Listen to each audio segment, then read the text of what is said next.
ကျမတို့ခုနကပဲကောင်းကင်သားရဲသားကိုလှီးဖြတ်လိုက်တာဘယ်သားရဲကိုမှစမ်းသပ်မစစ်ဆေးရသေးခင်မှာပဲဖူရကခိုးစားလိုက်မိပြီးအစိတ်တင်သွားတာပါအနာပြောက်เสียမှာကောသူဒီမနက်စောစောကဖိုးအားနဲ့အမဲလိုက်သွားတယ်ဖူရကိုပဲတီးခန့်ပြီးစောင့်နေရတော့မှာပဲဒီကောင်းကင်သားရဲသားမှာအစိတ်ပါလို့လားအခြားသားရဲတွေလိုပါပဲတချို့ကအစိတ်ရှိပြီးတချို့ကမရှိဘူး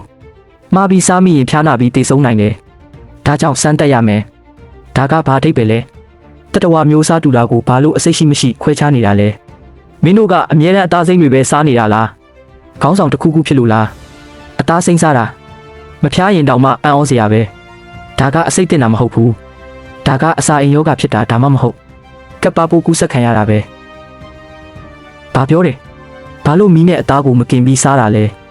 မီးအဲ့ဒါကောင်းကင်ကပစ္စည်းမိုးချိန်ပြီးကောင်းကင်ဘုံကနတ်ဖျားတွေဒေါသထွက်မှသာအဲ့ဒီမီးကကောင်းကင်ကနေကျလာတာမီးကိုထိမ့်သိမ်းထားဖို့မကြိုးစားဘူးကြဘူးလားမီးကတစ်သားတွေတားရဲတွေလူတွေကိုစားတဲ့နေရာအနှံ့ပြန့်နှံ့နိုင်တယ်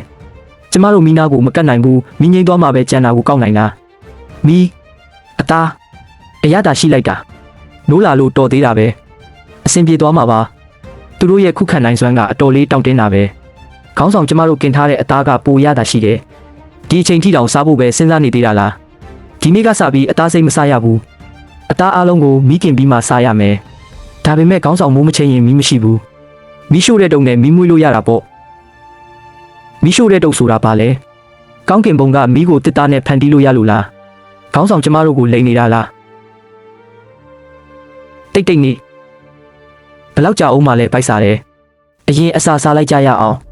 မီးဆိုတာနတ်ဖျားတွေပိုင်တဲ့ပစ္စည်းပဲခေါင်းဆောင်လက်လျှော့လိုက်တာပိုကောင်းမယ်ရပြီခံစားလို့ရနေပြီဘာဖြစ်တာလဲခေါင်းဆောင်လိန်နေတာမီးဆိုတာလုံးဝမရှိဘူးမျောလင့်ထားတဲ့အတိုင်းပဲလူသားတွေကမီးကိုမထိန်ချုပ်နိုင်ဘူးအဆင်ပြေပါတယ်ခေါင်းဆောင်နောက်တစ်ခါအောင်မြင်ပါပါရုပ်မြင်တန်ကြားထဲမှာတော့အရန်လွယ်တယ်လို့ပဲခေါင်းဆောင်ဒါကဘာလဲမီးချစ်လေးစိတ်အေးထားပါဒါကကျွန်တော်ရဲ့မီးပါကောင်းကင်ဘုံကမီးမဟုတ်ဘူးသူကကျွန်တော်စကားကိုနားထောင်တယ်သူကတကယ်ကိုမကြိုက်ဘူးလားမကြိုက်ပါဘူးနည်းနည်းလှမ်းပြီးခံစားကြည့်ပါကြည့်လေဘာမှမဖြစ်ဘူးလေခေါင်းဆောင်ပြောတာတကယ်ပဲသူကမကြိုက်ဘူးနွေးနွေးထွေးထွေးပဲခေါင်းဆောင်ကနတ်ဖျားစွမ်းအားကိုပိုင်ဆိုင်ထားတာပဲတောအုပ်ထဲကတားရဲတွေအားလုံးထွက်ပြေးကုန်ပြီတနေ့လေလုံးရှာလိုက်တာဘာတကောင်မှမတွေ့ဘူးတားရဲတွေရဲ့အသားကအယမ်းမာတယ်ကျမတို့လက်သေးနဲ့တောင်ဆွဲဖြဲလို့မရဘူးဘယ်လိုလုပ်ကြမလဲခေါင်းဆောင်မနှက်ဖြန်ကြရင်ပိုဝေးတဲ့နေရာအထိသွားကြမယ်ကံကောင်းမယ်လို့မျှော်လင့်ရတာပေါ့မီးအနေရဲ့ကိုယ့်ရဲ့အဝိစားကဝေးရတာပိုတက်တောင့်တက်တာရှိတယ်နောက်ကြရင်အိတ်ဆက်တဲ့အခါဝေးရမယ်ခေါင်းဆောင်ကောင်းကင်မောင်းတော့မယ်ကောင်းကင်မောင်းရင်ဘာဖြစ်လဲကောင်းကင်မောင်းပြီဆိုရင်တားပေါက်ဖို့အတွက်ပြန်ရမယ့်အချိန်ပဲတားပေါက်စတင်ကြရအောင်ခဏဆောင်ဦးကျွန်တော်နည်းနည်းလောက်ထပ်စဉ်းစားပါရစေဦးငါနဲ့တားပေါက်ဖို့မလိုချင်ဘူးလားတားပေါက်တာကရလက်ပါဒါပေမဲ့လုပ်ငန်းစဉ်ကလည်းအရေးကြီးတယ်လုပ်ငန်းစဉ်မရှိဘဲရလက်တက်ဆိုရင်ကျွန်တော်လက်ခံမှာမဟုတ်ဘူးလုပ်ငန်းစဉ်ဒီလိုမျိုးဆိုရင်ဘာခံစားချက်မှရှိမှာမဟုတ်ဘူးဒါကမကောင်းတဲ့စိတ်ကူးပဲခေါင်းဆောင်တကယ်တော့တေးသေးလေးကချစ်စရာလေးပါဘာမှလည်းလုပ်လို့မရဘူးအိယာကိုတော့အတူမျှဝေပြီးအိယာသေးတယ်တကယ်ပဲတေးမတက်ပါပဲမဟုတ်ဘူးငါမိုးဆိုးအလုပ်ကိုအမြန်ဆုံးလုပ်ရမယ်စွမ်းအားတွေကိုစုဆောင်းပြီးကြီးထွားအောင်လုပ်ရမယ်ပြီးတော့ငါရဲ့အမျိုးသားဂုဏ်တိတ်ခါကိုပြန်ယူရမယ်ခေါင်းဆောင်ကြီးဗိုက်စာနေပြီလားအိုးငါတကယ်ကိုဗိုက်စာနေပြီနည်းနည်းလောက်မြည်စမ်းကြည့်မလားခေါင်းဆောင်ကြီးကောင်းပြီလေစားကြမယ်အရသာရှိလိုက်တာသူကမီးနက်ဆိုးကိုထိန်းချုပ်နိုင်တယ်ဒဏ္ဍာရီတွေကတကယ်ပဲမီးနက်ဆိုးကိုစားရတဲ့အသားကပိုရတာရှိတယ်ဘာမီးနက်ဆိုးလဲအဲ့ဒါခေါင်းဆောင်ရဲ့တန်ရှင်းတဲ့မီးလေမင်းတို့တွေဘာလုပ်နေကြတာလဲ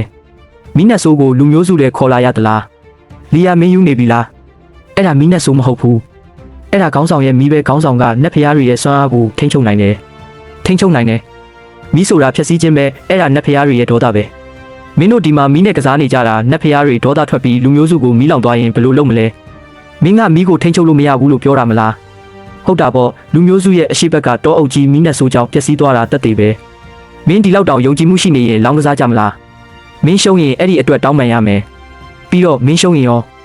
ငါရှုံးရင်လူမျိုးစုကနေထွက်သွားမယ်ကောင်းပြီမင်းပြောတဲ့စကားနော်ကြည့်လိုက်ထိန်းချုပ်ရတာတကယ်ပဲလွယ်ကူတယ်မဟုတ်လား